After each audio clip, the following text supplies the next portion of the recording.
ସାଗର।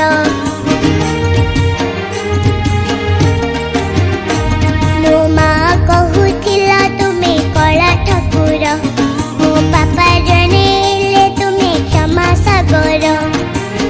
ମନ ବଳିଛି ଇଚ୍ଛା ମୁଁ କରିଛି, ମନ ବଳିଛି ଇଚ୍ଛା ମୁଁ କରିଛି, ତତେ ଦେଖିବାକୁ ଗୋଟିଏ ଥର, ହଁ ଗୋଟିଏ ଥର।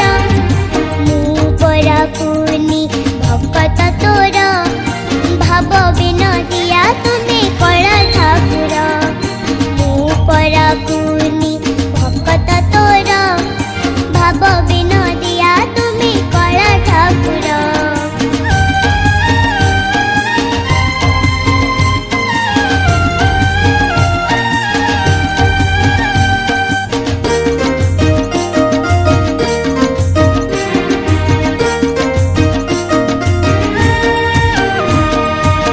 ଗୀତା ଭାଗବତ ପୁରାଣ ପଥିରେ ଶୁଣିଛି ମୁଁ କେତେ କଥା ତୁମ ବିଷୟରେ।